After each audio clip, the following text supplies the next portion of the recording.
Hapag-Lloyd reports several ships blocked in the Persian Gulf. BP is evacuating personnel from Iraq. TUI is stuck with over 5,000 passengers on cruise ships. The Iran war is entering its second week, and the impact on the economy and stock market is becoming clearer. Meanwhile, Harbour Energy has its best numbers of all time. Lufthansa with record revenue, and Bayer is finally getting a tailwind. All in the weekly review. Let's go.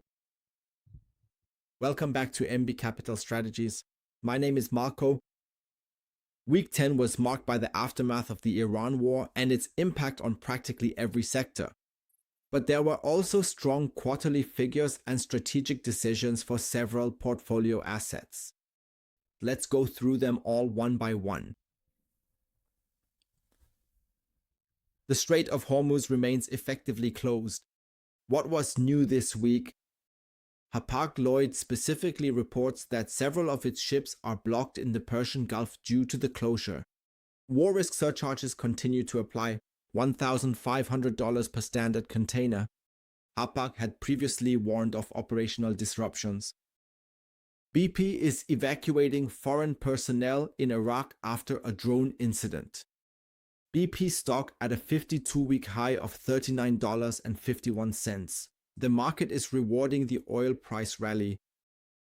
TUI has over 5,000 customers sitting on cruise ships. Repatriation efforts for 30,000 Germans are underway. TUI stock is under massive pressure. The board is buying more at its own low. eBell with 7,000 shares and Race with 2,499 shares. Lufthansa extends flight suspensions, reports on the entire Middle East airspace, and has flown evacuation flights from Muscat to Frankfurt.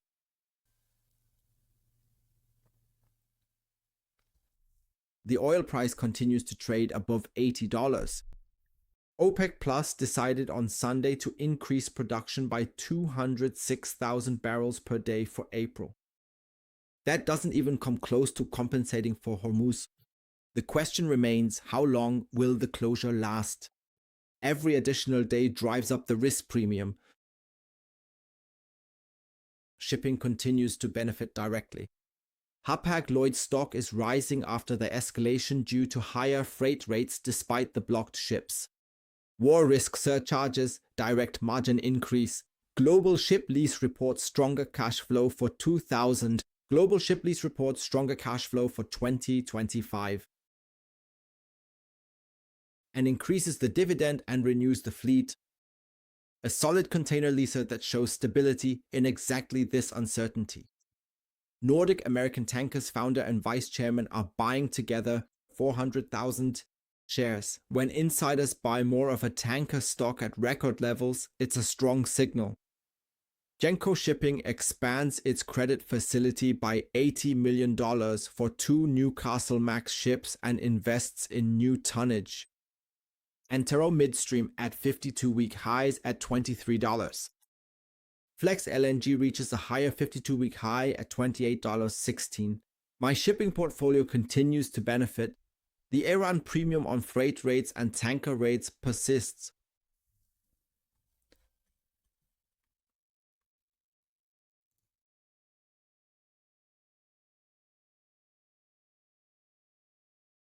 Harbour Energy has published the annual figures for 2025, and they are a statement.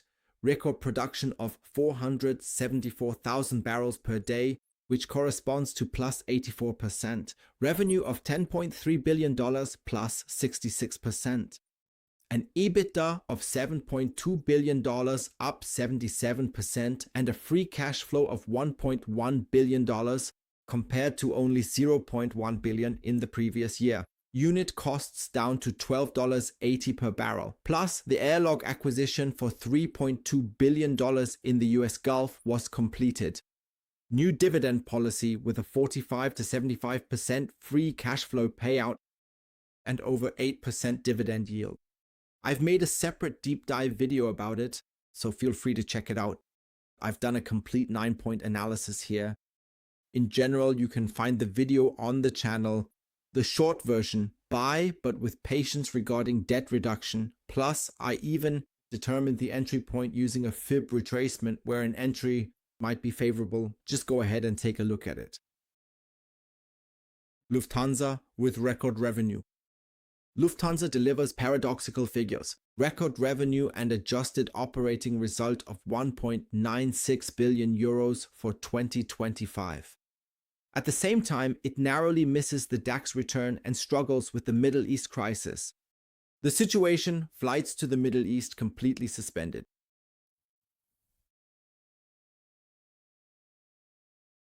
UAE airspace avoided. An empty A380 was ferried from Abu Dhabi to Munich because the cabin crew was missing.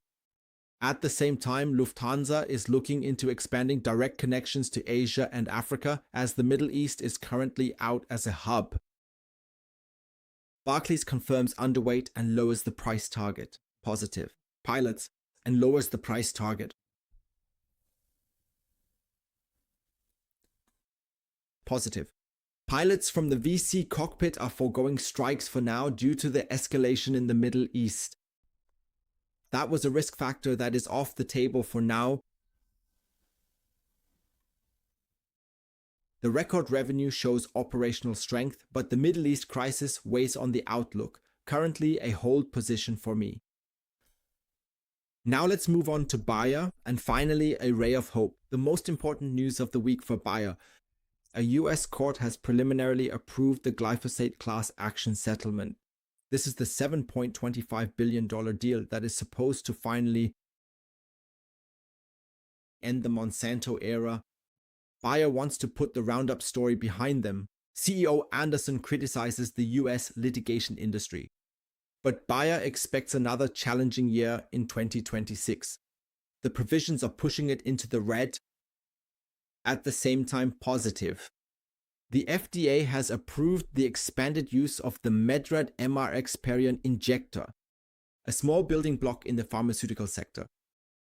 My assessment, the glyphosate settlement, if finally approved, would be a game changer for the stock. The years of uncertainty would end. But we're not there yet. The court must give final approval. Bayer remains on my watch list, or rather currently in hold mode.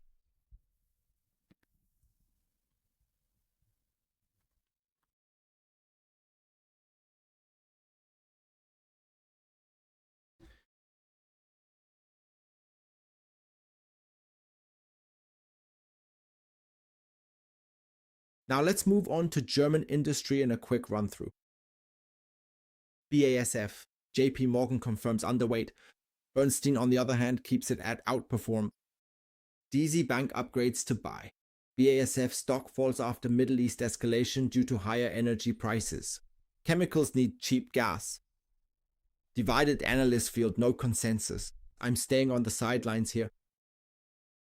Volkswagen, VW is looking into building military vehicles at the Osnabrück plant. Defense pivot. Works Council chairwoman. Cavallo calls for stronger control over Audi and Porsche. VW shows outlook for all-electric Golf 9 and series production of autonomous ID. Buzz in Hanover from 2027. BMW. BHH reviews climate lawsuit. DuH demands sales stop for combustion engines from 2030. BMW tests humanoid robots at the plant, Leipzig, and sample batteries for the new class in production. Mercedes-Benz. Works Council head warns of trade barrier consequences. CEO Kalanios will earn about 30% less in 2025, 8.8 million euros.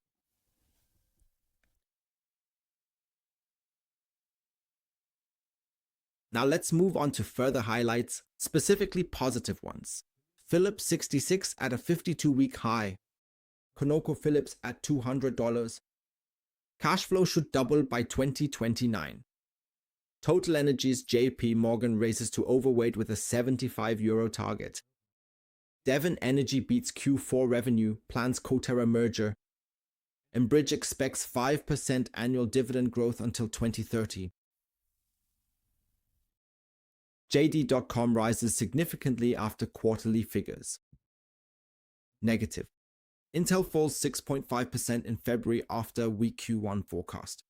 PayPal remains under pressure. New leadership lowered forecasts. Diageo at a 52-week low at $82.60. Campbell's Soup at a 52-week low. Novo Nordisk. Goldman downgrades to neutral and cuts price targets sharply. At the same time, Novo invests 432 million euros in a plant for oral GLP-1 products. The market continues to punish the CagriSema disappointment. Now let's come to the conclusion and the outlook. Week 2 of the Iran war shows the effects are becoming more concrete. Hapag-Lloyd ships blocked, BP evacuated, travel industry in crisis mode, but shipping and oil continue to profit. The 3 things I'm watching next week. Hormuz, will the blockade resolve or harden? Buyer, how does the market react to the preliminary glyphosate approval? And Harbour Energy, how does the market price in the record figures plus Iran upside? My portfolio remains positioned in oil and shipping stocks as cash flow generators, defensives like tobacco and telecom as anchors. Keep cash ready for buying opportunities in case of downward exaggeration. If you liked this weekly review, please leave a thumbs up. Otherwise, if you're not a subscriber yet and don't want to miss any further episodes, I'd be happy about a subscription here. Feel free to check out my Upstream series where things are analyzed in detail and without marketing glasses. The video is, of course, not investment advice, but only my personal strategy. From my point of view, I definitely despise any kind of war and also violence. This is not a political assessment on my part, but simply the hard facts of what is currently happening on the market. Otherwise, I wish you all, as always, successful investing. Take care of yourselves in these current times and in these volatile markets as well. Until then.